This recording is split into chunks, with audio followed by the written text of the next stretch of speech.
I haven't thought about Creme Savers in such a long time. In fact, the last thing I heard about them was that they got discontinued. I guess not anymore. It's been such a long time. I wonder if they still taste the same.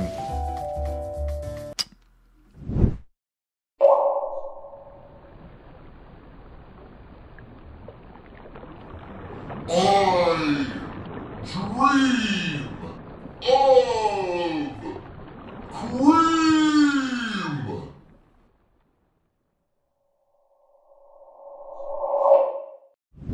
Whoa!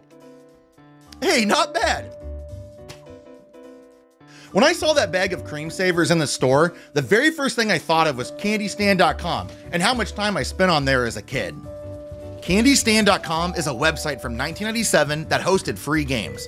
It was originally created by Nabisco, the company who makes Oreos as well as a bunch of other snack foods. The website was handled through their Lifesavers division. The concept was to make a website that hosted games with Nabisco branding. Instead of just running advertisements, most of the games had product logos, or in the case of their mini golf games, they would have the logos and their corresponding candy or snack as a theme for those holes. I guess these advert tricks worked though, because Candy Stand was for real the first thing I thought of when I saw this bag of Creme Savers in the candy aisle. I hadn't thought about either Creme Savers or Candy Stand in such a long time, and it was really fun to have all these memories come rushing back in a public space. There was another big website that did a similar form of advertising. Neopets. I wouldn't be surprised if Candy Stand was directly responsible for how Neopets catered their ads. Real-world locations like McDonald's existed in Neopets, and they also had some sponsored mini-games kind of similar to how Candy Stand did, but with a Neopets coat of paint. I'm not going to get too into Neopets right now because I'd actually like to make a separate video about it, but I wanted to bring it up because there were a lot of websites like this back in the day that you might remember. Candy Stand grew in popularity because most of their Flash games are pretty high quality. I remember there also being some pretty interesting branding tie-ins. There was a Crash Bandicoot-style mini-golf game called Crash Nitro Golf. Actually, I would say that the most iconic games on Candy Stand were their mini-golf games. But before I get to that, first, I want to talk about Creme Savers. You can clearly tell by the logo that Creme Savers emits elegance. It's a fancy candy. Oh, those other candies, they're made in our gross dumpy factory. Don't worry though, Creme Savers, they're made in our nice clean one right across the street. Indulge your senses with an irresistible taste of fresh oranges swirled in rich cream. Discover a sensational blend of satisfying flavors that is uniquely Creme Savers. Silky smooth and seductively sweet, Creme Savers provides great tasting, long-lasting satisfaction. These carefully crafted blends are also available in strawberries and cream. Experience a passion you can savor each day. Creme Savers made their debut in 1997 and were discontinued in 2011. They had many flavors and iterations, including a chewy version. I was only able to find the orange and cream one. A company called Iconic Candy stepped up in 2021 and brought Creme Savers back to store shelves. Iconic Candy's specialty is reviving discontinued candy brands that we as a society would consider iconic. Which, I agree, Creme Savers fits that description. Based on my own taste test, I think Iconic Candy nailed the flavor I remember. 10 out of 10, would savor this cream again.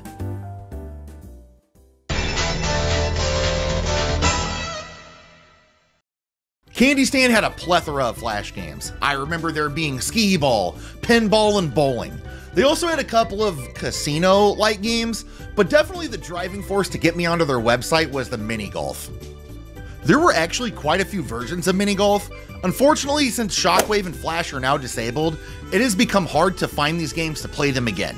I was only able to obtain files for Candy Stand Miniature Golf and Candy Stand Mini Golf Open. I had to download these and then launch them as programs and run them on my PC in order to play them. If you know of any way to play the other games from Candy Stand, please let me know in the comments below.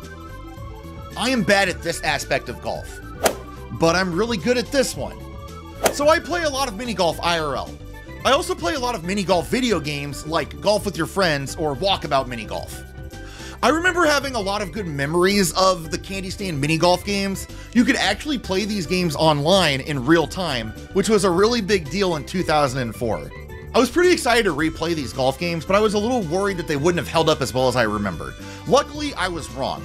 I think overall these games have stood the test of time. There is a little flash game jank, and I'm definitely going to talk about it, but overall I had a pretty positive experience. And I think you might too if you want to go and take a look at these again, or maybe even for the first time. Both games look amazing. I love this old internet clip art style, meshing real objects in these pre-rendered backgrounds. Sometimes the shadows on the greens can be a little misleading, and the golf club might look like it's at the wrong angle, but it's just the top-down camera perspective playing tricks on you. It's fun how they incorporate the branding into the whole gimmicks, especially on the holes that would never work in a real mini golf course. I like how in Open they include a bunch of cheese levels. I wonder if all these craft singles sitting out in the sun all day are still edible though.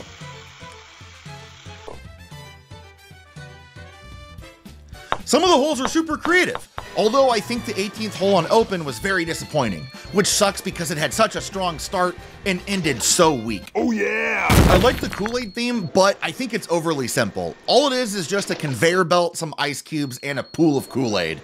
Even so, Open is definitely the better game in terms of presentation and course layouts. Both games play, as far as I can tell, exactly the same, with just some minor visual differences, like how in Candy Stand Miniature Golf the tees are lifesavers, but this is regrettably missing in Open. The sound design in these is great too. I love all the noises your ball makes when it bounces off of different things. And some of the obstacles also have some pretty silly sound effects. It's absolutely pure audio stimulation.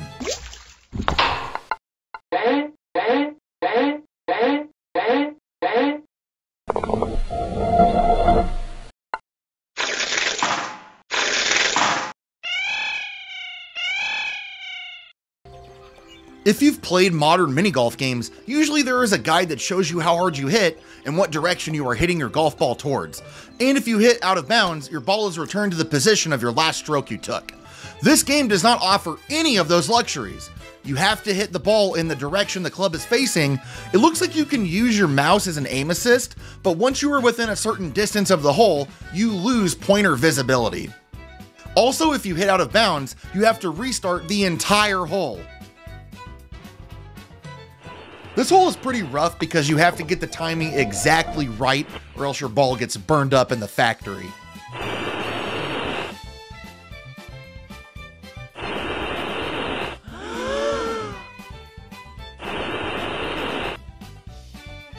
If you can get past all of that, I think these are some pretty solid, brief little mini golf games.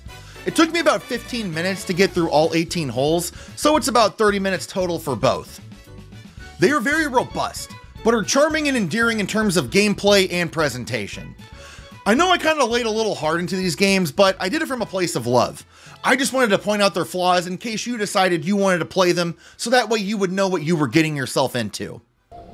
I would love to see a new mini golf game adopt this art style and gameplay perspective. I think it could work really well as like a little indie mini golf game.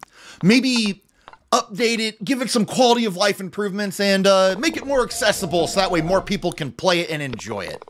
Candy Stand shifted owners quite a few times throughout its life, but so did the companies that owned it, which is currently Publishers Clearinghouse. The only thing I know about them is that they give away large sums of money, kind of like a lottery. I don't know much about them, but it seems like a scam to me. Those contests aren't for real. That's what we used to think. But this check is real. It's just a big come on. That's what I used to think. Do you know what this side could mean to you? Millions of dollars. So stop making excuses. Enter the one and only Publishers Clearinghouse Sweepstakes. There's no place like our house. Come on, send it in. If you go to the website candystand.com, it takes you to a site hosting games by PCH, and really, it's just a shell of its former self. Most of the games available on here are simple gambling style games with none of the charm the original website offered. And because of the discontinuation of Flash and Shockwave, when you visit their site on the Wayback Machine, all you see are missing plugin windows and some of the old advertising. As time goes on, it's becoming more difficult to preserve some of these old web-based games. I really admire the determined people who take the time to archive them for us. Websites like Candy Stand are a relic of the past. I'm just glad I got to experience it firsthand. I do wish it was easier for others to experience now though. Although it is sad, I do hope someday I get to go to another store and see something I haven't seen in a long time and maybe discover another lost memory of mine. Who knows? I might be chasing that high for a pretty long time. Thank you so much for watching. Please savor my subscription button and leave a like if you enjoyed the video. You can also check out some of my other videos on screen. See you soon!